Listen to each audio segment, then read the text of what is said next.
Right, and have another look today at the Forbidden Lands module. As I said, it's sort of an anniversary because last time I looked at it was almost a year ago, or more than a year ago. It does still attract a lot of viewers, though, so I thought it might be good to go into depth on a couple of the aspects of it.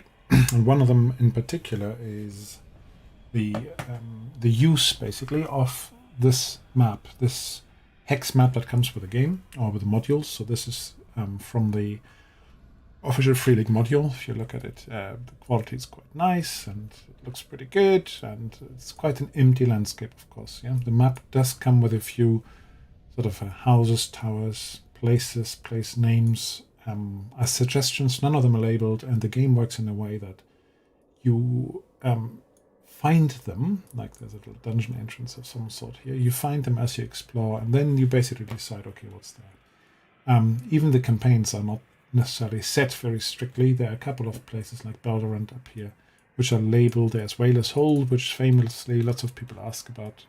Whaler's Hold here, a big ruin. 1 hex is 10k, so it's really big. But that's not an adventure site, actually, so that's for the GM to do. But most of this is really for exploration.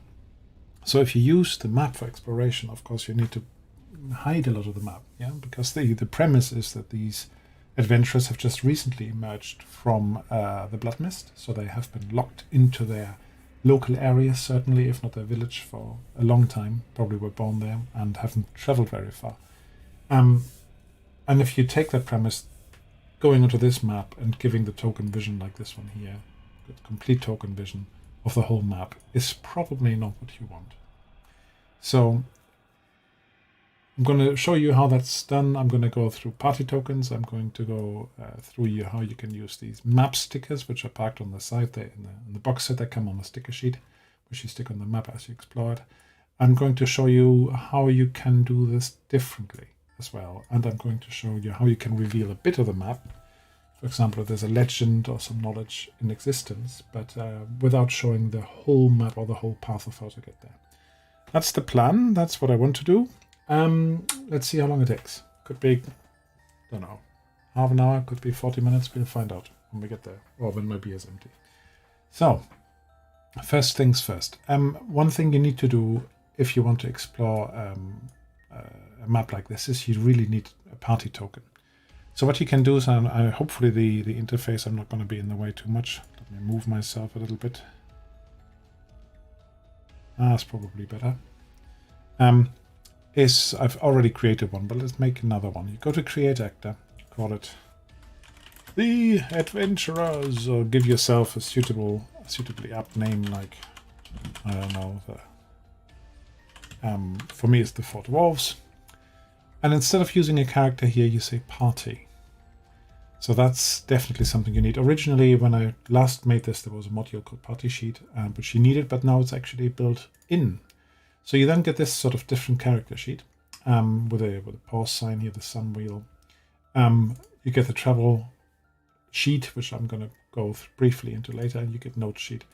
But if you basically just send this and save it as it is, the adventurers, and pull this on the map, you get that as an icon. Now, okay, but it's not necessarily the best icon. I think it's lovely, but for me it's got some other connotations as well, and maybe because I'm too German or something. But let's see where they can replace this. So basically, you can configure this like any other token.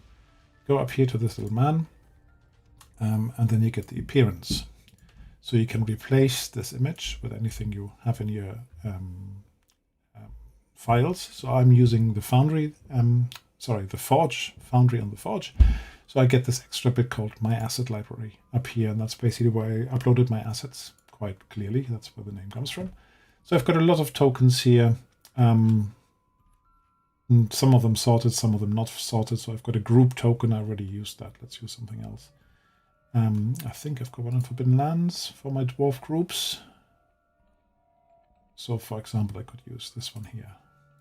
Dwarf group 7. Select file. And you can then also scale it down a bit. I'll show you why. So update token. So the first thing is now, if I pull myself back on, I now have a token that looks like a couple of angry dwarfs. That's already better, I think. It does bust the limit of the hex a little bit, so it's a bit too big. So again, let's go back in there, be adventurous. Go back to the setting, token, and you can scale it down. So 0.7, 0.8, something like that. That works quite nicely. So update token. Yeah, you have to, it doesn't update on the canvas for whatever reason. But if I now put it on, now fits in the hex. Oh, it's already better.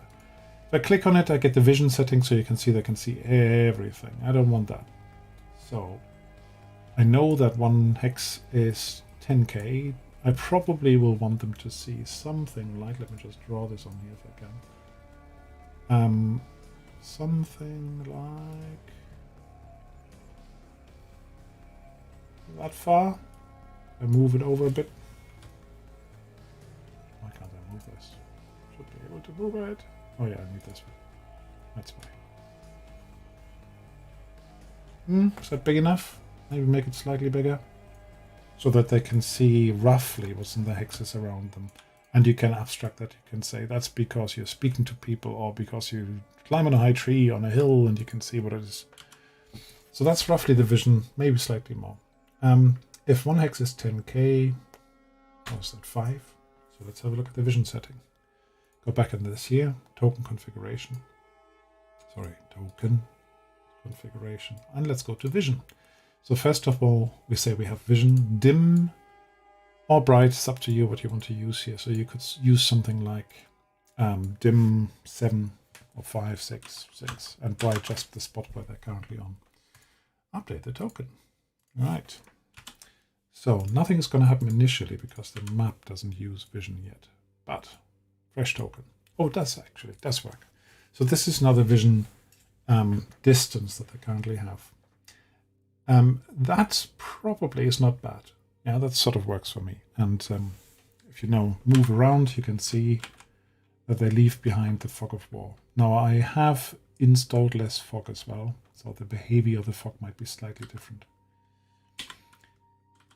But that basically works for me. I can now say, okay, you've explored these things and you've been to them and you know what's there, but if you go away, it might not be updated. Sometimes it's important to track where they actually have been, your players. So one thing I have done there in the past, I created a little tile. Go to my tile browser if I can find it. So all the different tokens. Where did I put my footsteps? That's the problem. That's the question. Of course, you can search up here.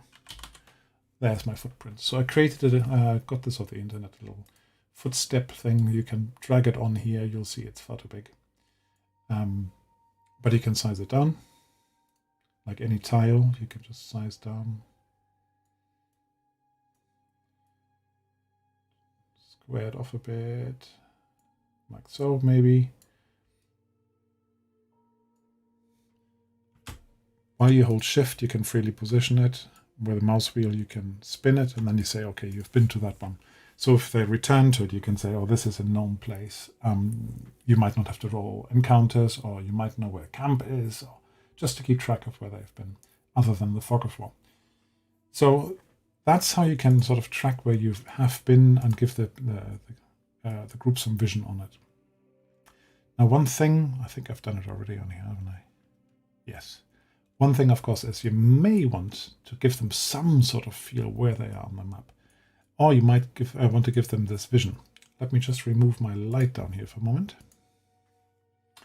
So I'll switch it off and go back to the token. And then you'll see, oh, I need to reset the fog of war, which you do here from the light bulb. So if I now go to my token, yeah, you can see absolutely no idea where anything is, which is maybe that's what you want, of course. But if you wanted to show them the legend of the map, what I've done basically, let me show you on the walls.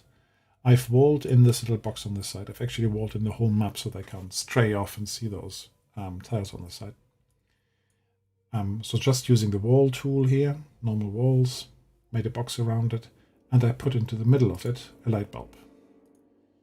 So if I double click on that, you see the configuration. And This is again changed since the last time I've made a video on this one. I don't bother. I mean, the radius needs to be big enough to get the whole box. Right?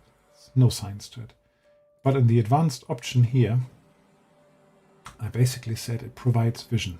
This used to be, I think, a global light in the old way of calling it. So by providing vision, by ticking this, any token will be able to see this bit. Yeah, that works quite nicely, I think. So if I now go back to my token, you can always see the bottom right-hand corner. So that gives you some orientation, or at least it gives you a legend. Maybe you don't need it, fair enough, leave it away. I'm just going to run right to the edge of the map and show you what happens, or one of the reasons why I put a wall there. So there's a wall there. I can run onto the border, because I want to be able to see the border, but I can't run off. So I don't see as a player, for example, all these tiles that are here on the side.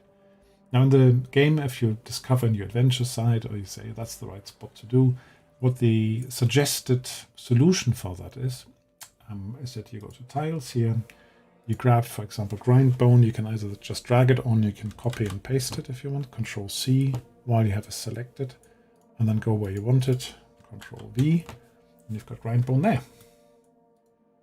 Yeah, and I've got my new adventure site. You can double right click on it and it will give you the width and the height. So if you want it slightly smaller to fit in the hex, you can do it like this. And again, with the tile on the left selected, that's important. You can, and then shift, you can basically put it wherever you want it exactly, place it exactly. So that's how they say to use the stickers, which is fine. But I actually like to be able to then hover over that or click on it and to see the description of grindbone, for instance. So let me remove that for a moment. And this is going to be slightly trickier because basically I'm using this on the forge when in the original Foundry the data path will be a bit different for the stickers.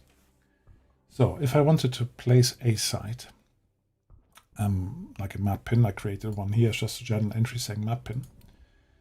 I can drag and drop a journal entry on here, and that gives you the options. That's one way.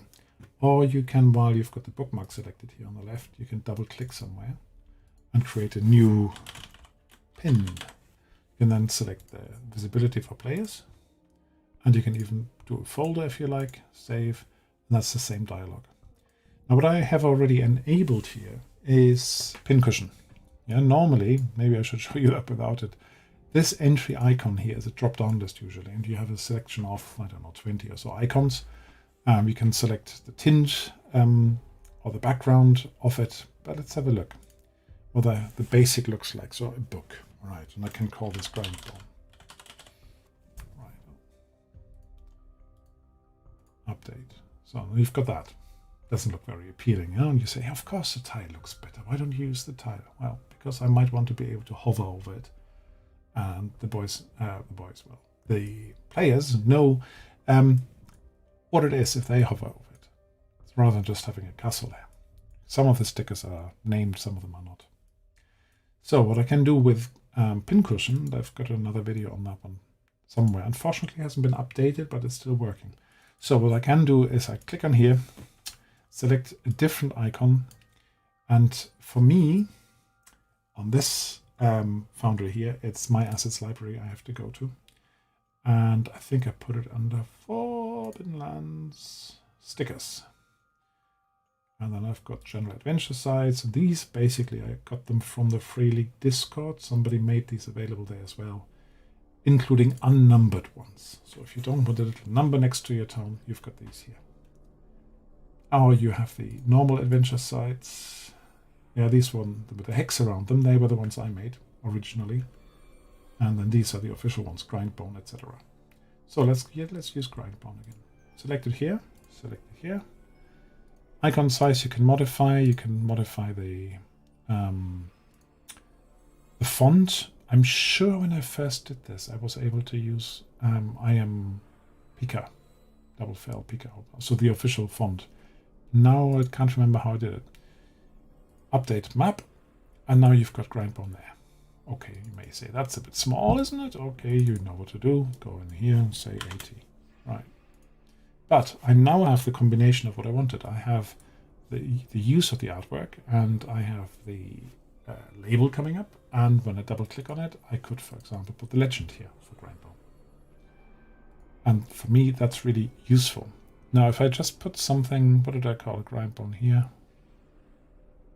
Is that still my map pin? I think that's still my map pin, isn't it? I'll click on it. That's new pin. That's what it is. So if I edit this here and I put a description in it. This is not Sparta, Grindbone. Put it up here as well.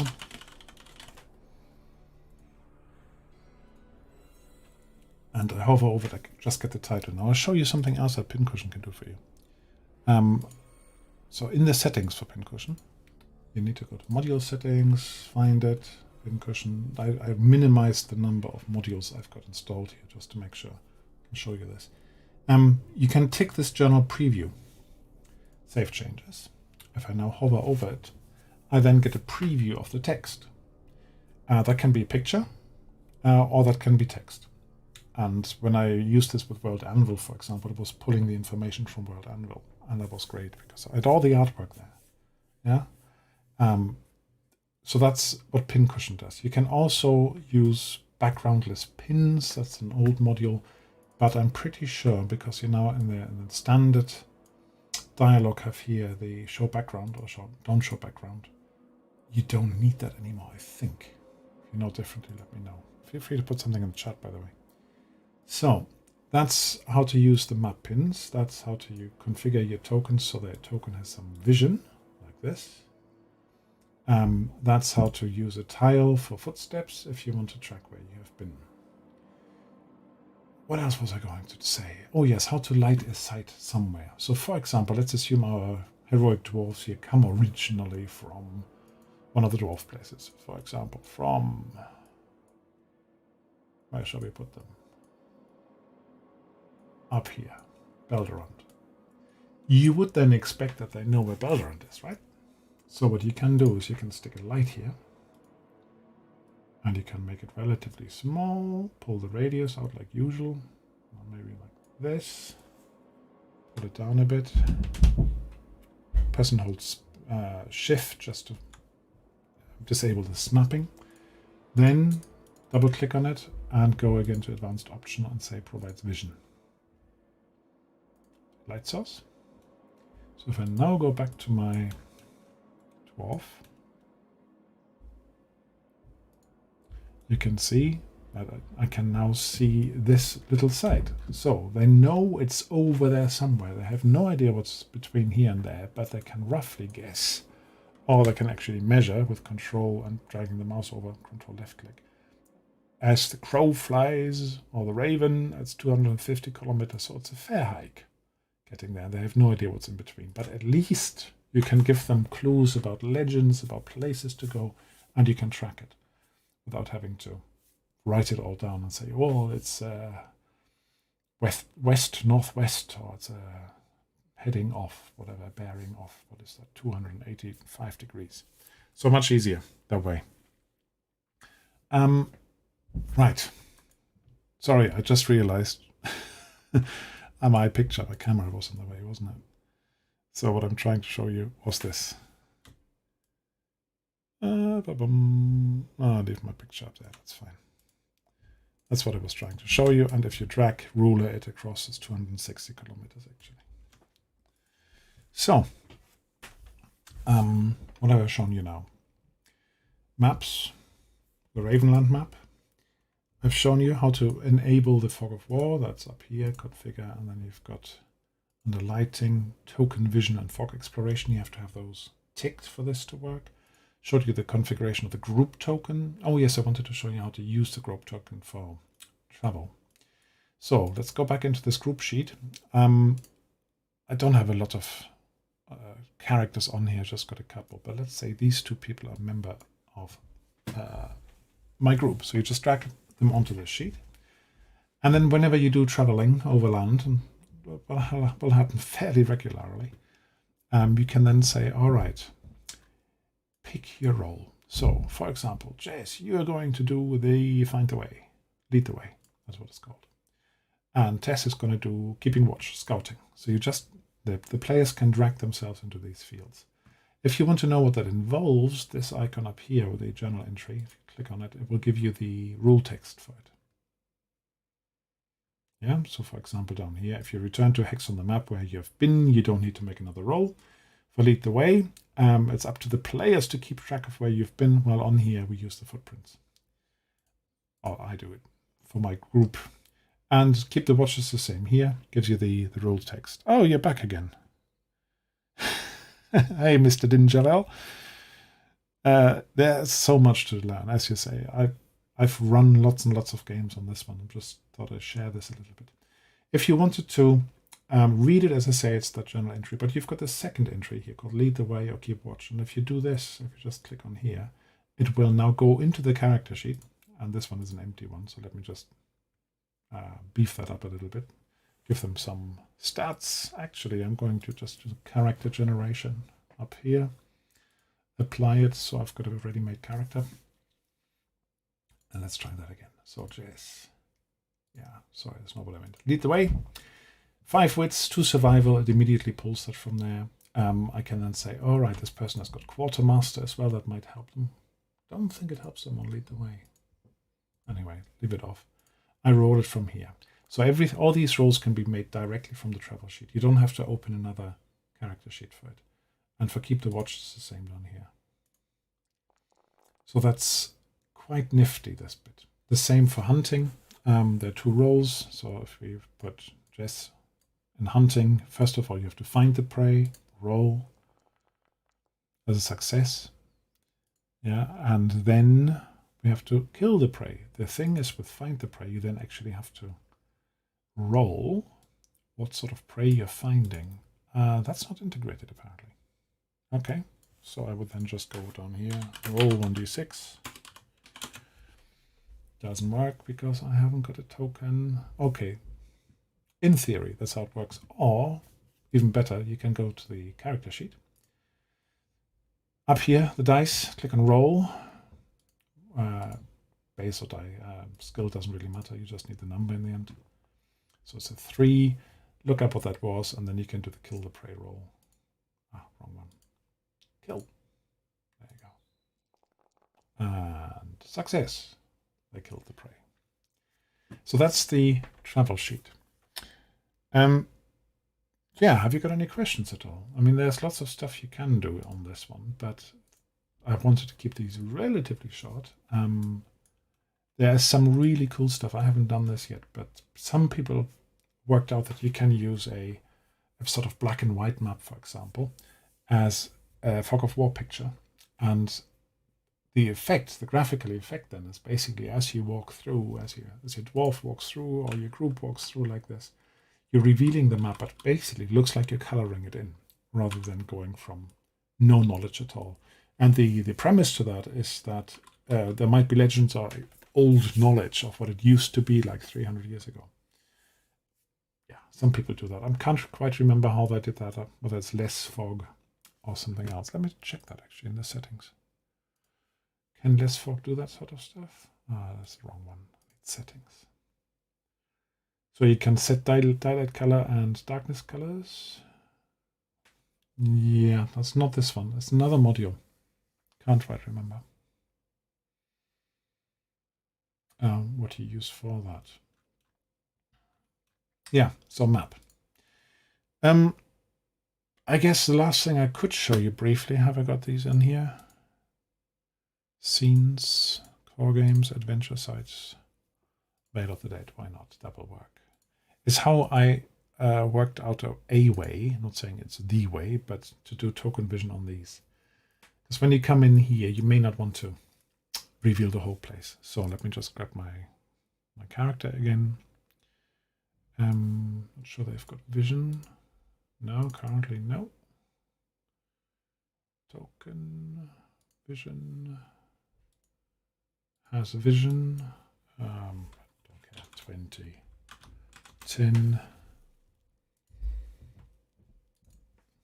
and switch on the vision up here. Lighting, token vision, and fog. Then you get that sort of thing. And you may think, oh, that's not very immersive, is it? So what can you do? Yeah, I don't want them to see, for example, the tunnels here, the temple down here. So how do I do this? Basically, what I've started doing on these big maps is I've used these ethereal walls, for example. And I just drag them down something like this and say, all right, you can sort of see the landscape, but you can't see everything. You can walk through these walls, but you can't look through them. That's the idea. You may want to be more stringent in some places, less stringent in others. You may want to leave something open. But even things like this ledge here, you may want to say, okay, you can't actually see over this ledge when you first come in. So it could be something like this. Yeah, just roughly. So if I now go to my token and I reset my fog of war,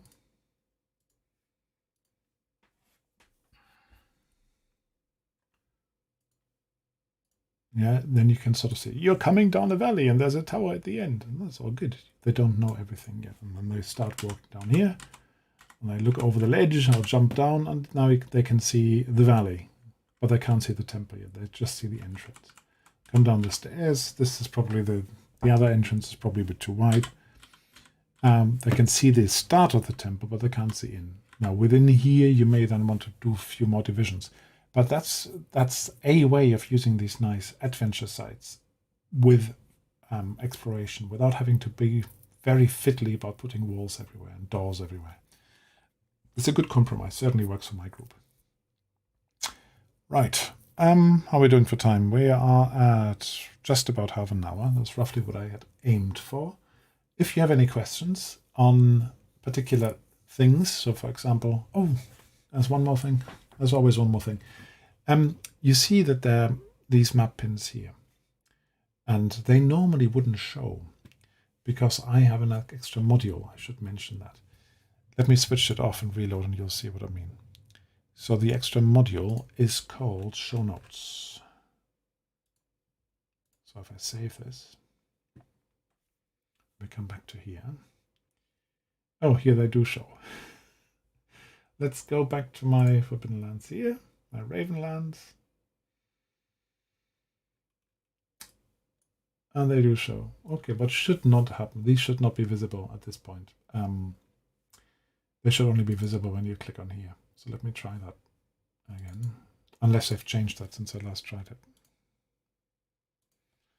So just make a dumb note. Take that away. Oh, okay, maybe they changed that.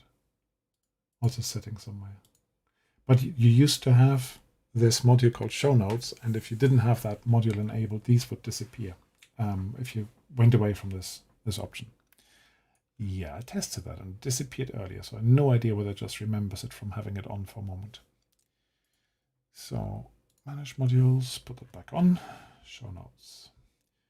So the other things I currently have active, as you can see, is just 7 backgroundless pins. Don't think you need that anymore. Dice so nice because it looks pretty. Forbidden Lands, of course. Less fog, just to make it look a bit smoother and configurable. Color settings and live wrapper, you need those for the others, and pin cushion, which is out of date, but I just hope it keeps working because it's great. Right, now, however, there's no more questions. I'm going to say thank you very much again. And I hope this was useful. Leave me a comment, leave me a like, leave me a subscribe, whatever you want to do. Buy me a coffee if you want to. I'll speak to you soon.